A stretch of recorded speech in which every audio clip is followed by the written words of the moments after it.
Start the Goering, video. Hitler, and Patton all had a strong fixation on Napoleon. Even more than 200 years after the end of Yes. the Napoleonic Wars, modern military leaders still study his campaigns in detail. So what made him so legendary that he continues to be studied in military academies to this very day? In this video, we'll look at 3 phenomenal tactical maneuvers by Napoleon that demonstrates why his tactical mastermind still shapes modern military strategy.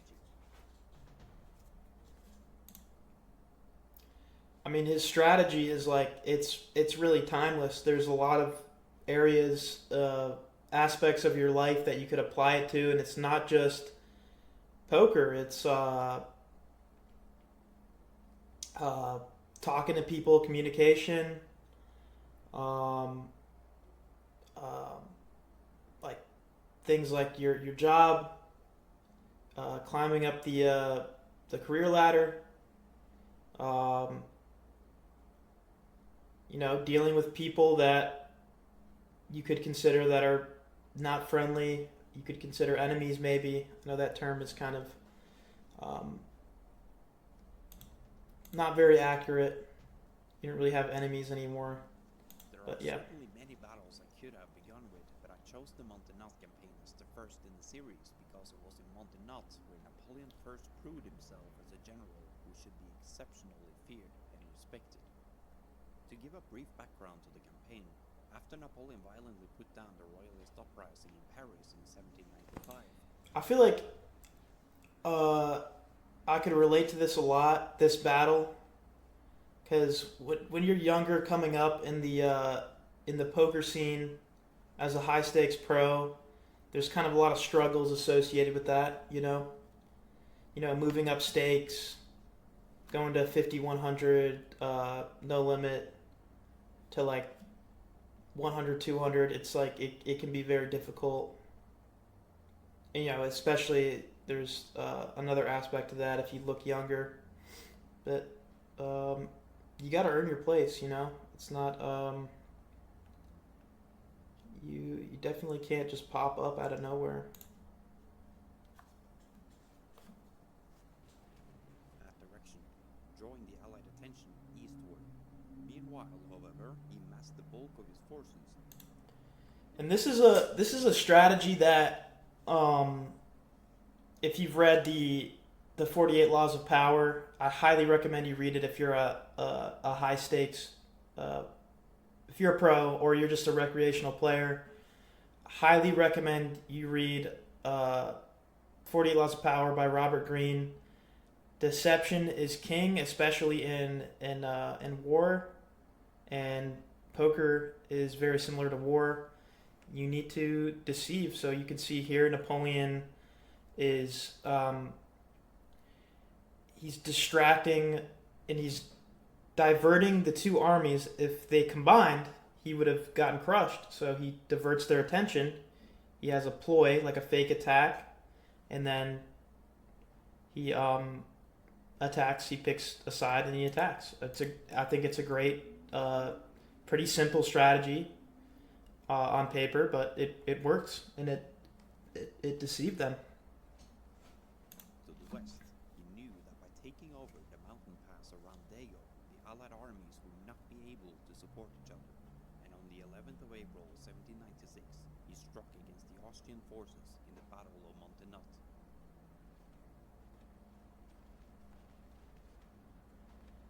Victorious and with the garrison routed, he rapidly continued the advance in 2 main assaults and took Millesimo by the 14th and Dago by the 15th of April.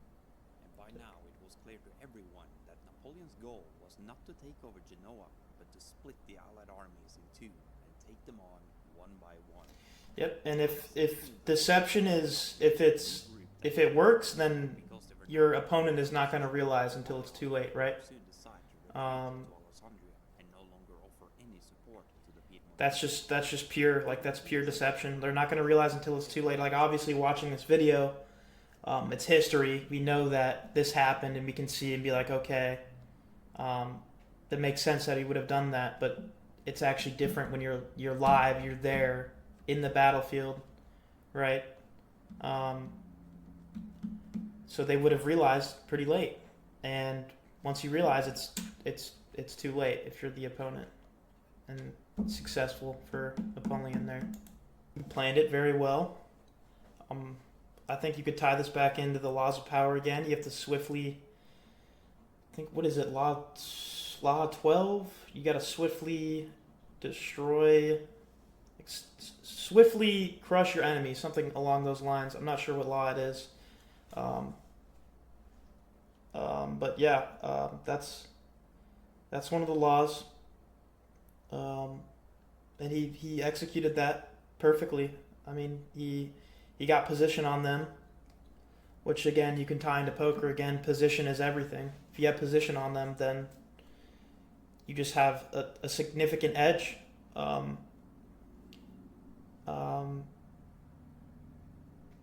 Yeah, you just have a significant edge over your opponent if you have position on them, and it's there's no question about that, and that applies to war as well. If you have a position on your opponent, then there's nothing they can really do but retreat, right?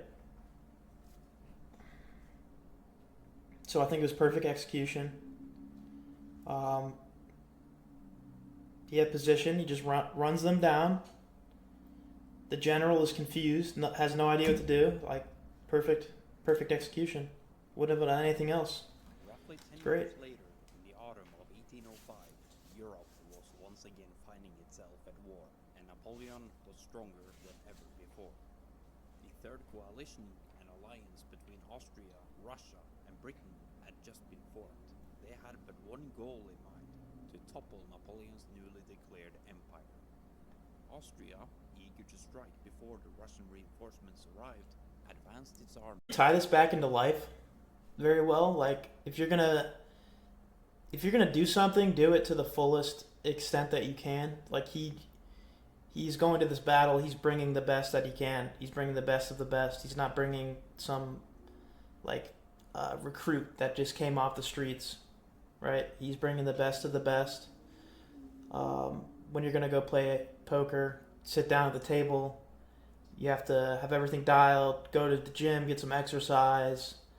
Make sure you get all your meals in. Everything dialed in. You can't be having a bad day. Just don't sit down. Bring your best self, and that applies to everything. It's just every day, bring your best self. Do what you can. But don't sell yourself short, basically.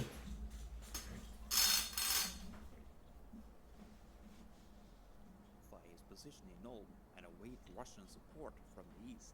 Continue to conceal Napoleon's true intentions. Napoleon issued orders to secure every possible road leading out of Ulm, ensuring that Max's army could neither withdraw nor receive reinforcements.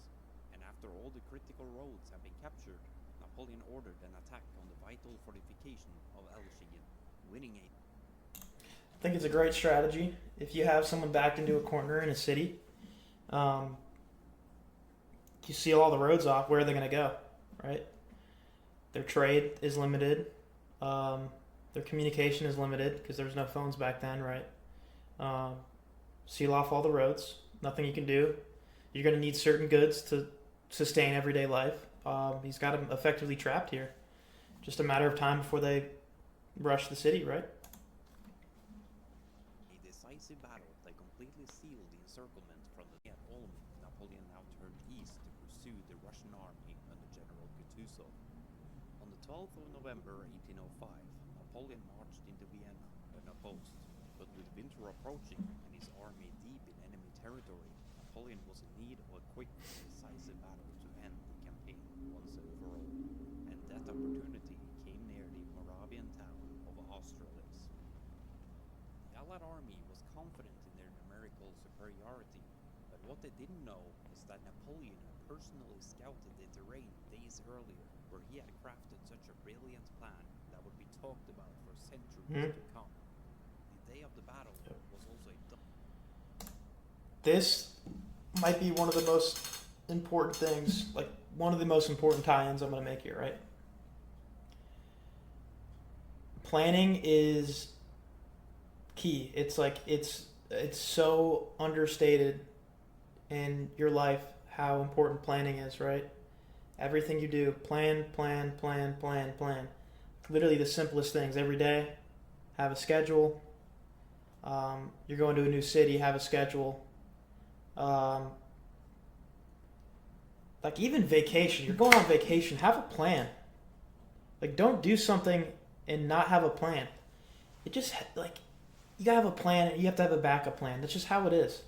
And it just makes everything so much more one efficient to uh, like swift. Like you're gonna get to the desired result right way sooner than if you wouldn't have a plan. And I feel like everyone would agree on that, right?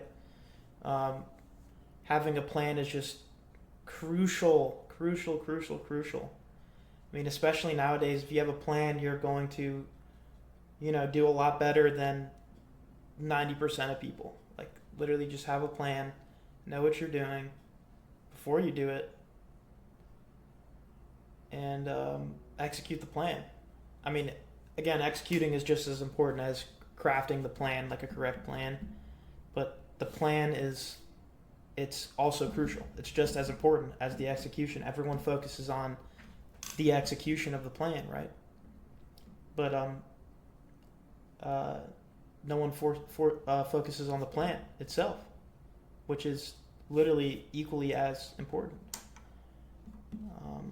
Yeah, it's a little rant there. Sorry about that. Dark and misty day, with heavy fog blanketing the hills and valleys, making it easy for an overconfident commander like the 27-year-old Tsar Alexander of Russia to make unforgiving mistakes. Napoleon and up the heights. The fighting quickly became fierce and chaotic, often descending into brutal hand-to-hand combat, but by the sheer numerical superiority. I mean, traps are great. Traps are great.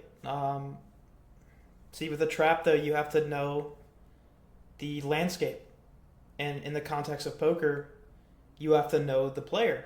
If you're setting a trap, you have to know who you're playing against. Just like in a battle, if you're going to set a trap, even if it's like you're a trapper, right? If you're setting a trap for a hare, you need to know where the hare is going to go, right? You're going to need to know the landscape, where they typically go, the trails that they maneuver on, right? And set the trap, and all you have to do is wait. And just like poker, you have to know the landscape, the table that you're at, right? And the person you're playing against, and you set the trap. If you're going to set a trap, that is, right?